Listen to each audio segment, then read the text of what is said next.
ಕನ್ನಡಿಗರ ಕಣ್ಮಣಿ ವರನಟ ಡಾಕ್ಟರ್ ರಾಜ್ಕುಮಾರ್ ಅವರ 97ನೇ ಜನ್ಮ ದಿನೋತ್ಸವ. ಅವರ ಪುಣ್ಯ ಭೂಮಿಯಲ್ಲಿ ಸಾಕಷ್ಟು ಜನ ಅಭಿಮಾನಿಗಳು ಜಮಾವಣೆಗೊಂಡಿದ್ದಾರೆ. ಅವರನ್ನ ಸಮಾಧಿಯ ದರ್ಶನವನ್ನ ಪಡಿತಾ ಇದ್ದಾರೆ. ಸದ್ಯ ನಮ್ಮ ಜೊತೆ ಅವರ ಅಪ್ಪಟ ಅಭಿಮಾನಿ ಇದ್ದಾರೆ. ಅವ್ರನ್ನೇ ಮಾತಾಡ್ಸಿ ಹೋಗೋಣ. ಅವರು ಅಣ್ಣವರ ನೆಚ್ಚಿನ ಅಭಿಮಾನಿ ಯಾಕೆ, ಅವರ ಮಾರ್ಗದರ್ಶನ ಆಗಿರ್ಬೋದು, ಅವ್ರ ಸಿನಿಮಾಗಳೊಂದಿಗೆ ಏನನ್ನ ಅಳವಡಿಸ್ಕೊಂಡು ಅಂತ ಕೇಳ್ತಾ ಹೋಗೋಣ. ಸರ್, ಮೊದಲನೇದಾಗಿ ನಮಸ್ತೆ. ನಮಸ್ಕಾರ ಸರ್. ನನ್ನ ಹೆಸರು ಮಂಜುನಾಥ್ ಅಂತ. ನಾನು ಚಿತ್ರದುರ್ಗ ಜಿಲ್ಲೆ ಹಿರಿಯೂರು ತಾಲೂಕಿನಿಂದ ಬಂದಿದ್ದೀನಿ. ನಾನು ಶಿಕ್ಷಕನ ಕೆಲಸ ಮಾಡ್ತೀನಿ. ನಮಗೆ ರಾಜ್ಕುಮಾರ್ ಯಾಕೆ ಇಷ್ಟ ಆಗ್ತಾರೆ ಅಂದರೆ ಅವರ ಸರಳತೆ, ಅವರ ಸರಳ ಜೀವನ. ಸಿನಿಮಾದಲ್ಲಿ ಯಾವ ರೀತಿ ಅವ್ರು ನಟಿಸ್ತಿದ್ರು, ಯಾವ ರೀತಿಯ ಒಳ್ಳೆಯ ಗುಣಗಳನ್ನು ಅವರು ಮೈಗೂಡಿಸ್ಕೊಂಡಿದ್ರು, ಅಂಥದೇ ರೀತಿಯಲ್ಲಿ ಅವರು ಬದುಕಿ ತೋರಿಸಿದಂಥ ಮಹಾನ್ ಕಲಾವಿದರು ಅವರು. ಇವತ್ತೊಬ್ಬರು ಮೇರು ನಟರಿದ್ದಾರೆ ಯಾವುದಾದ್ರೂ ಒಂದು ಚಿತ್ರರಂಗದಲ್ಲಿ ಅಂದರೆ ಅವರು ನಮ್ಮ ಕನ್ನಡದ ಹೆಸರಾಂತ ಮೇರು ನಟರಾಗಿದ್ದಾರೆ ನಮ್ಮ ಡಾಕ್ಟರ್ ರಾಜ್ಕುಮಾರ್ ಅವರು. ಅವರು ಆಡುಮುಟ್ಟದ ಸೊಪ್ಪಿಲ್ಲ, ಅಣ್ಣವರು ಅಭಿನಯಿಸಿದ ಪಾತ್ರವಿಲ್ಲ ಎಂಬಂತೆ ಎಲ್ಲ ರೀತಿಯ ಪಾತ್ರಗಳಲ್ಲಿ ಅಭಿನಯ ಮಾಡಿದಂಥವ್ರು. ಒಂದು ಪೌರಾಣಿಕ ಚಿತ್ರವಾಗಿರಲಿ, ಸಾಮಾಜಿಕ ಚಿತ್ರಗಳಾಗಿರಲಿ, ಪ್ರತಿಯೊಂದರಲ್ಲೂ ಅವರು ವಿಜೃಂಭಿಸಿದಂಥ ಕಲಾವಿದರು. ಅವ್ರಿಗೆ ಯಾವುದೇ ಪಾತ್ರವನ್ನು ಕೊಡಲಿ, ಒಂದು ಕುಂಬಾರನಿಂದ ಹಿಡಿದು ದೊಡ್ಡ ಪಾತ್ರಗಳನ್ನು ಕೊಟ್ಟರು ಸಹ ಅವರು ಮಾಡಿ ಅದಕ್ಕೆ ಸೈ ಎನಿಸಿಕೊಂಡಂತ ಏಕೈಕ ಕಲಾವಿದರವರು. ಅವರು ಪಾತ್ರಗಳಲ್ಲಿ ಅಭಿನಯಿಸಿದ್ರೆ ಅವರು ಪರಕಾಯ ಪ್ರವೇಶವನ್ನ ಮಾಡ್ತಿದ್ರಂತೆ, ಆ ಪಾತ್ರಗಳಲ್ಲೇ ತಲ್ಲೀನರಾಗ್ತಿದ್ರಂತೆ. ನಾವು ಸಿನಿಮಾದಲ್ಲಿ ಅವರನ್ನು ನೋಡುವಾಗ ಒಂದು ಆನಂದ. ಅವರು ಸಿನಿಮಾದಲ್ಲಿ ಹೆಸರು ತೋರಿಸಿ ಇನ್ನೇನು ರಾಜ್ಕುಮಾರ್ ಮೊದಲೇ ಸಲ ಅವ್ರನ್ನ ತೋರಿಸ್ತಾರೆ ಅಂದ್ರೆ ಚಪ್ಪಾಳೆ ತಟ್ಕೊಂಡು ನಾವು ಅವತ್ತು ಸಿನಿಮಾ ನೋಡ್ತಾ ಇದ್ವಿ. ರಾಜ್ಕುಮಾರ್ ಸಿನಿಮಾಗಳು ಬಂದಾಗ ಅವರು ಎಲ್ಲ ಸಿನಿಮಾಗಳು, ಬಹಳಷ್ಟು ಸಿನಿಮಾಗಳು ನೋಡಿ, ಎಲ್ಲ ಅಂತ ಹೇಳಕ್ಕಾಗಲ್ಲ, ಬಹಳಷ್ಟು ಸಿನಿಮಾಗಳನ್ನ ನಾನು ನೋಡಿದ್ದೀನಿ. ಕಪ್ಪು ಬೆಳುಪು ಚಿತ್ರದಿಂದ ಹಿಡಿದು ಕಲ್ಲರ ಬಣ್ಣದ ಚಿತ್ರಗಳವರೆಗೂ ಸಿನಿಮಾಗಳನ್ನ ನೋಡಿದ್ದೀನಿ. ನನಗೆ ತುಂಬಾ ಇಷ್ಟವಾದಂತ ಸಿನಿಮಾ ಅಂದ್ರೆ ಬಂಗಾರದ ಮನುಷ್ಯ ಮತ್ತೆ ದೇವತಾ ಮನುಷ್ಯ. ಆಮೇಲೆ ಶಂಕರ್ ಗುರುನಲ್ಲಿ ಅವರು ತ್ರಿಪಾತ್ರಗಳನ್ನ ಅಭಿನಯಿಸಿದ್ದಾರೆ. ಅಂತ ಒಬ್ಬ ಮಹಾನ್ ಕಲಾವಿದರು ಅಲ್ಲಿ 3 ಪಾತ್ರಗಳಿಗೆ ಜೀವನವನ್ನು ತುಂಬಿ ಅಲ್ಲಿ ವೈವಿಧ್ಯಮಯವಾದಂಥ ಪಾತ್ರಗಳನ್ನ ಮಾಡಿದ್ದಾರೆ. ಇನ್ನ ಭಕ್ತಿ ಪ್ರಧಾನ ಚಿತ್ರಗಳಿಗೆ ತಗೊಂಡ್ರೆ ಭೂ ಕೈಲಾಸ ಇರ್ಬೋದು, ಭಕ್ತ ಕುಂಬಾರ ಸಿನಿಮಾ ಆಗಿರ್ಬೋದು, ಅಂತ ಸಿನಿಮಾಗಳಲ್ಲಿ ಮಾಡಿ ಅವರು ಒಬ್ಬ ಕುಂಬಾರನ ಪಾತ್ರದಲ್ಲಿ ಮಾಡಿ ಅದರಲ್ಲೇ ಸೈ ಎನಿಸ್ಕೊಂಡು ಜೀವವನ್ನು ತುಂಬಿ ಅವರು ಆ ಸಿನಿಮಾಗೋಸ್ಕರ ಪದ್ಮಭೂಷಣ ಪ್ರಶಸ್ತಿಯನ್ನ ಮೈಸೂರು ವಿಶ್ವವಿದ್ಯಾಲಯದಿಂದ ಪಡೆದಂತ ಮಹಾನ್ ಕಲಾವಿದರು ಅವರು. ಅವರಿಗೆ ದಾದಾ ಸಾಹೇಬ್ ಫಾಲ್ಕೆ ಪ್ರಶಸ್ತಿ ಬಂದಿದೆ. ಅದನ್ನು ಮೂಡಿಗೇರಿಸಿಕೊಂಡಂತ ನಮ್ಮ ಕನ್ನಡದ ಏಕೈಕ ಕಲಾವಿದರು.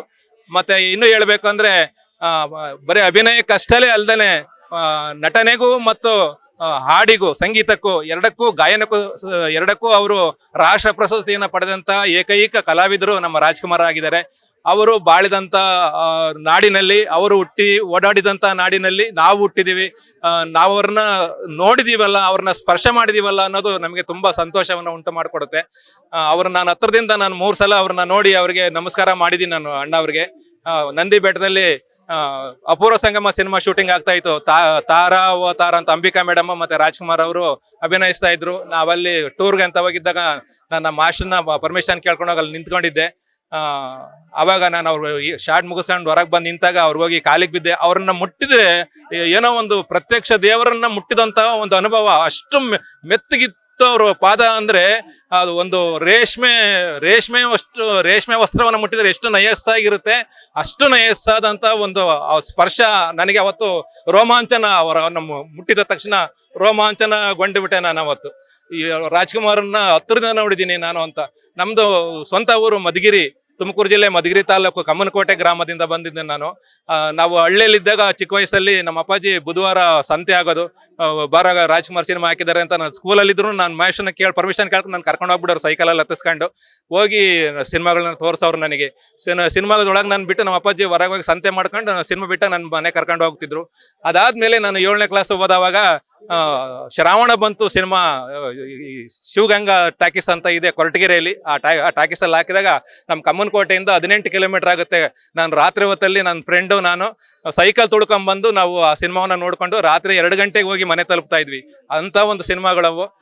ಚಲಿಸುವ ಮೋಡಗಳು, ಆಲೋಜೇನು, ಅವನ್ನೆಲ್ಲ ನಾವು ಕೊರಟಗೆರೆಯಲ್ಲಿ ಶಿವಗಂಗಾ ಥಿಯೇಟರ್ ಅಲ್ಲಿ ನೋಡಿದೀವಿ. ಅಲ್ಲಿ ಹೊಸ ಸಿನಿಮಾಗಳನ್ನ ಹಾಕೋರು. ಹಿಂಗೆ ಹೇಳ್ತಾ ಇನ್ನು ಹೇಳ್ಬೇಕಂದ್ರೆ ನಾವು ದಾವಣಗೆರೆಯಲ್ಲಿ ಹೈಸ್ಕೂಲ್ಗೆ ಅಂತ ನಾನು ದಾವಣಗೆರೆಗೆ ಹೋಗಿದ್ದೆ. ಅಲ್ಲಿ ಚಾಮುಂಡೇಶ್ವರಿ ಟಾಕೀಸ್ ಅಂತ ಇತ್ತು. ಅಲ್ಲಿ ರಾಜ್ಕುಮಾರ್ ಅವ್ರದ್ದು ಹೃದಯ ಸಂಗಮ ಅಂತ ಒಂದು ಸಿನಿಮಾ. ಆ ಹೃದಯ ಸಂಗಮ ಸಿನಿಮಾವನ್ನ ನಾನು ಪ್ರತಿದಿನ ನೋಡ್ತಿದ್ದೆ. ಸೆಕೆಂಡ್ ಶೋಗೆ ಹೋಗಿ ಟಿಕೆಟ್ ಕೊಡ್ತಾ ಇದ್ದವ್ರು ಪಕ್ಕದಲ್ಲೇ ಕೂತಿರ್ತಿದ್ರು. RL ಹನುಮಂತಪ್ಪ ಅಂತ ಟಾಕೀಸ್ ಓನರು. ಅವ್ರು ನಿಮ್ ಮಾಡೋ ಕೆಲಸ ಇಲ್ವ, ನಾವು ದಿನ ಬರ್ತೇವೆ, ಓದ್ಕೊಳ್ಳಲ್ಲ, ನೀನು ಏನ್ ಓದ್ತೀಯ ಅಂತ ಕೇಳೋರು. ನಾನು ಹೇಳ್ತಿದ್ದೆ ಅವ್ರಿಗೆ ಹೋಗಿ ನೋಡೋಗು ಅಂತ. ಆಮೇಲೆ ಹೇಳೋರು. ಜೀವನ ಚೈತ್ರ ಸಿನಿಮಾದಲ್ಲಿ ಕೊನೆಗೆ ಅವರು ತೀರ್ಥಯಾತ್ರೆಗೆ ಅಂತ ಹೋಗಿರ್ತಾರೆ. ಆ ತೀರ್ಥಯಾತ್ರೆಗೆ ಹೋದ ಸಂದರ್ಭದಲ್ಲಿ ಇನ್ ಬರೋದಿಲ್ಲ ಅಂತ ತಿಳ್ಕೊಂಡು ಮಕ್ಕಳೆಲ್ಲ ಸಮಾರಾಧನೆಯನ್ನ ಮಾಡ್ತಿರ್ತಾರೆ, ಮನೆಯಲ್ಲಿ ಕುಡ್ಕೊಂಡು ಸಮಾರಾಧನೆ ಮಾಡ್ತಿರ್ತಾರೆ. ಅಂತ ಸಮಯದಲ್ಲಿ ಅವರು ಮನೆಗೆ ಬರ್ತಾರೆ. ಮನೆಗೆ ಬಂದ ಸಂದರ್ಭದಲ್ಲಿ ಅವರ ಹೆಂಡತಿ ಮೀನಾಕ್ಷಿ ಅವರ ಫೋಟೋ ಇರುತ್ತೆ ಮನೆಯಲ್ಲಿ. ಅಲ್ಲಿ ಹೋಗಿ ನಿಂತ್ಕೊಂಡು ಹೇಳ್ತಾರೆ, ಮೀನಾಕ್ಷಿ ಮೀನಾಕ್ಷಿ ಎಂಥ ಒಳ್ಳೆ ಮಕ್ಳಿಗೆ ಜನ್ಮ ಕೊಟ್ಟೆ ನೀನು, ಒಂದೊಂದು ಮುತ್ತು ಕಣೆ, ತಪಸ್ಸು ಮಾಡಿ ಪಡಿಬೇಕು ಇಂಥ ಮಕ್ಕಳನ್ನ, ನಿನಗೆ ಅದೃಷ್ಟ ಎಲ್ಲ ಕಣ್ಮುಚ್ಕೊಂಡ್ಬಿಟ್ಟೆ. ಇವತ್ತು ನೀನು ಬದುಕಿರ್ಬೇಕಾಗಿತ್ತು, ಈ ವೈಭವನ ಕಣ್ತುಂಬ ನೋಡ್ಬೇಕಾಗಿತ್ತು, ಭಾವನವಾಗಿ ಹೋಗ್ತಿತ್ತು ನಿನ್ ಜನ್ಮ. ಯಾವ ಮನೆಯಲ್ಲಿ ಜಪ ತಪ ಹೋಮ ಪೂಜೆ ಪುನಸ್ಕಾರಗಳು ನಡೀತಾ ಇತ್ತೋ, ಯಾವ ಮನೆ ದೇವರ ಗುಡಿಯೇ ಆಗಿತ್ತೋ ಅಂತ ಮನೆಯಲ್ಲಿ ಇವತ್ತಿನ ದಿವಸ ಕುಡಿಕರ ಸಮಾರಾಧನೆ, ಕುಡಿತ ಛೀ ಸಾರ್ಥಕವಾಯಿತು. ಕ್ಷಾಮ ಬಂದು ಪ್ರವಾಹ ಉಕ್ಕಿ ಭೂಕಂಪ ಆಗಿ ಲಕ್ಷಾಂತರ ಜನ ಸಾಯ್ತಾರೆ, ನಿಮ್ಗೇನು ಆಗ್ಲಿಲ್ವಲ್ಲ, ಅಯ್ಯೋ ಪಾಪಿಗಳ. ಲೇಟೆಸ್ಟ್ ಹಾಗೂ ಇಂಟ್ರೆಸ್ಟಿಂಗ್ ಸುದ್ದಿಗಳಿಗಾಗಿ ಬಾಸ್ ಟಿವಿ ಕನ್ನಡ ಚಾನೆಲ್ನ ಸಬ್ಸ್ಕ್ರೈಬ್ ಮಾಡಿ. ಹಾಗೆಯೇ ಬೆಲ್ ಐಕಾನ್ ಪ್ರೆಸ್ ಮಾಡಿ. ಇದರ ಜೊತೆಗೆ ಫೇಸ್ಬುಕ್, ಇನ್ಸ್ಟಾಗ್ರಾಮ್, ಎಕ್ಸ್ ನಲ್ಲೂ ಮಿಸ್ ಮಾಡದೆ ಫಾಲೋ ಮಾಡಿ.